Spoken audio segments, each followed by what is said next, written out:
Aliyeniwekea kafara mwenyewe ndiye aliyekufa. Mimi alikuja kujifungia chumbani. Mambo yao kilevya. Yule kaja na mgeni, alafu kala pesa zetu. Kala bia yetu. Wanatukana matusi ya laana. Siwezi kuyasema hapa. Ni katika eneo la Mbweni, mkoa mjini Magharibi. Wananchi mbalimbali wa maeneo haya ya Mbweni wamekusanyana kwa pamoja kwa ajili ya kujadili yanayoendelea katika mitaa hii kwa kile kinachodaiwa uwepo wa mabaa kiholela pamoja na kumbi nyingine ambazo zinazopiga mziki. Kilio hiki cha wananchi kimefanyika leo hii kwenye kikao cha pili kwa ajili ya kufikia maadhimio ya kile ambacho wao wanachokipinga ya uwepo wa mabaa na mziki kiholela. Na hapa wananchi hao wanaelezea mikasa mbalimbali ambayo imewahi kuyatokea kwa yale ambayo yanayotokana nyakati za usiku.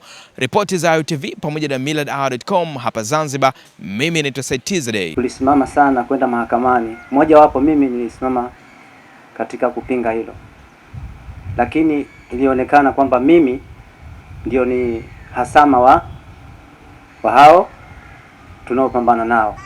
Mpaka nilifika pahali nikafanywa mimi kafara nife.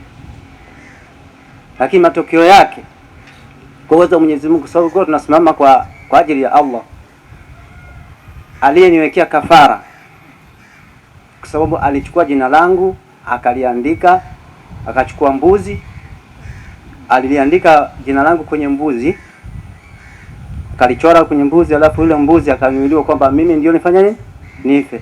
Lakini matokeo yake mwenyewe ndiye aliyekufa, mimi nikawa bado niko hai. Na tulifika mpaka kwa mkuu wa mkoa kwa ajili ya kulipinga hili, na mkuu wa mkoa alikuja akaleta amri kwamba baa ifungwe. Lakini matokeo yake kama alivyosema Sheikh Ali kwamba baa ilikuja kuendelea ikaendelea kuwepo. Kila mwaka ukifika inaanza upya. Kama watu hawajaenda kupinga inaanza tena. Wakienda anza kupinga inasimamishwa. Alfajiri anataka kutoa mtoto kwenda shule, alikuja mwanamke anakimbia. Hakutuuliza, kagonga watoto wakaingia nyumbani kwangu. Akaingia chumbani akajifungia. Ananuka wewe mwanamke. Alipojifungia ndani nini kizaza. Na tulikuwa na mgeni pale. Sehemu tunaishi na wazazi na watoto. Hana nguo za kuburuza tu, yani kama kichupi. Kujifungia ndani, watoto kwenda shule kizaza, katoa watoto kwanza tukaza polisi. Mara kajifukatia loki ndani. Polisi wakaja defender wakajieleza kwake, wakapita dirishani akawaona, ndio wakatoka wakamchukua. Kwa hivyo ni kero kubwa, hakuna mtu anaweza kustahimili. Unaona? Kwa hiyo ni jambo linakwenda hivyo kikero, na mwisho lawama haitakwenda kwa wenye baa, itakwenda kwa serikali, kwa sababu ndio inato control sote. Sasa wamekaa hivi kisharishari kama bila naonewa na wanakera watu. Naona?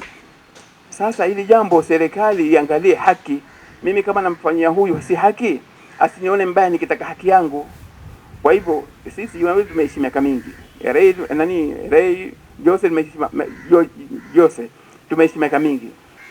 Joseph kama ndugu. Sasa kama kuna kitu amewakodisha inakera jamii, Joseph asituchukie. Heshima imekuwa ndogo. Watu wanatoka wakimaliza huko baza mjini, hapa inafunguliwa kuanzia saa 6. Hali ngumu, hali mbaya. Kwa hiyo tunaiomba serikali kwa hili hapo alipofikia, na kwamba tayari ikaekiwa mwaka mmoja tu au miezi 6, sasa hivi tena iwe basi. Inawezekana huyo ambaye ataka wapa kibali hapa, yeye mwenyewe hajawahi hata kufika hapa, wala hayajui hata haya mazingira hapa yakoje. Inawezekana tumekaa sana na hili jambo ambalo ndio Mheshimiwa Rais analikataa. Tunafanya kazi maofisini sana kwenye viti bila ya kutoka kwenda kuangalia uhalisia ulivyo. Serikali ni yetu sisi. Hii serikali iko kwa niaba na inaendeshwa kwa niaba yetu sisi.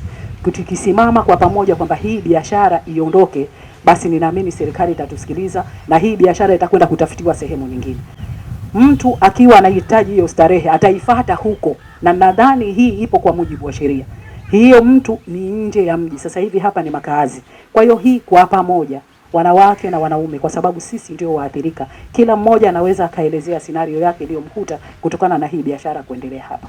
Huwezi ukapita mtu unayemheshimu naye alfajiri ukapita naye katika eneo hili. Huwezi usiku unashindwa hata kumtuma dukani mtoto kwa sababu ya mambo yanayoendelea.